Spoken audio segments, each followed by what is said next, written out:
plus grande question à laquelle on devra répondre devant Allah subhanahu wa ta'ala, c'est quand Allah il te dit, ma création, ô homme, je t'ai créé avec ma main, j'ai insufflé en toi de mon esprit, je t'ai envoyé le meilleur de ma création, Sayyidina Muhammad sallallahu alayhi wa sallam. J'ai mis l'amour d'Allah et l'amour de Sayyidina Muhammad dans ton cœur. Je t'ai envoyé le Coran. Qu'est-ce que tu as fait pour ma religion? C'est une question que personne ne pourra éviter. Qu'est-ce que tu as fait pour ma religion? Que sera ta réponse?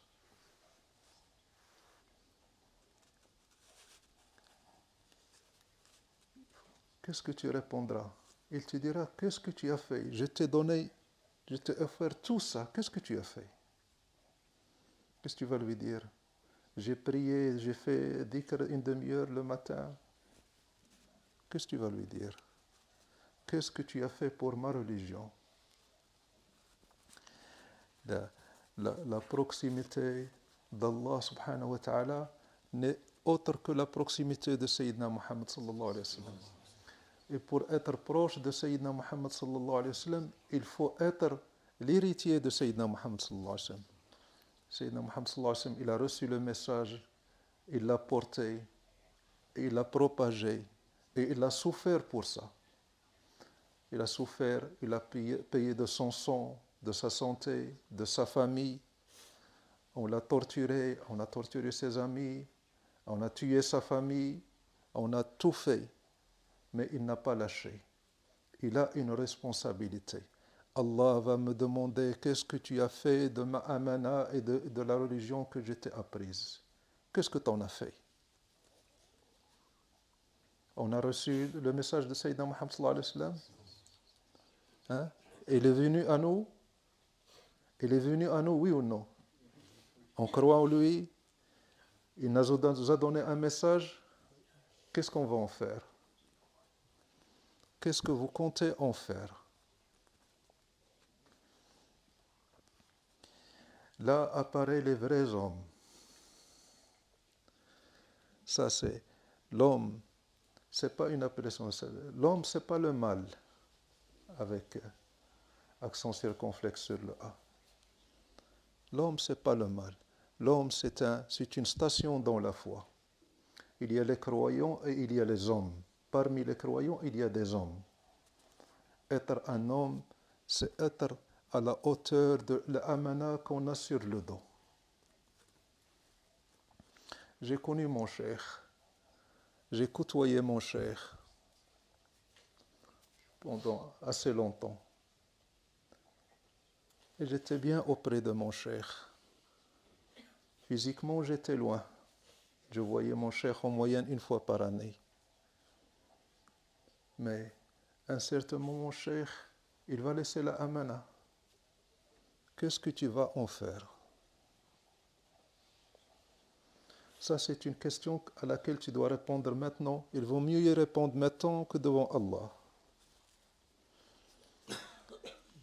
Imagine la grandeur de cette question. Quand Allah subhanahu wa ta'ala, il te dit, mon serviteur, qu'est-ce que tu as fait de la amana que je t'ai donnée? Il faut préparer une réponse. Est-ce que vous croyez en la rencontre d'Allah? Hein? Vous y croyez? Qu'est-ce que vous allez répondre à cette question? Et le frère ne doit pas se dire, je suis faible, je ne suis rien, je connais rien, je suis débutant. Quand tu dis ça, ça c'est Shaitan qui t'insuffle ça. Tu peux être débutant, tu peux ne rien connaître, ne connaître ni Coran, ni Hadith, avoir à peine commencé le dhikr. Et quand tu dis, je ne peux rien faire pour la religion d'Allah parce que je suis faible, je suis nouveau, c'est Shaitan qui te dit ça. Pourquoi? Parce que quand tu dis, je suis faible, je ne peux rien faire, ça veut dire que tu comptes sur toi. Donc tu fais un mauvais départ. Ça veut dire, moi, pour propager la religion d'Allah, je compte sur moi. Et comme je suis faible, je ne peux rien faire. Alors que dans la réalité, celui qui veut propager la religion d'Allah et la lumière d'Allah, il ne doit compter que sur Allah. Allah, il peut te donner ou il n'est pas incapable de te donner. Compte sur lui et laisse-le te décevoir. Dis-lui, Allah, je suis faible. Ça, c'était quelque chose que tu dois dire à Allah entre toi et lui. Allah, je suis faible. J'ai aucune science, aucune connaissance. Je n'ai rien, mais je vais sortir au champ de la bataille, mais je compte sur toi. Il peut te décevoir. Donc, quand tu comptes sur toi et ta science, même si tu as la science de toute la création, si tu comptes sur toi, tu ne vas pas réussir. Et si tu ne connais rien et tu comptes sur Allah, tu pourras réussir.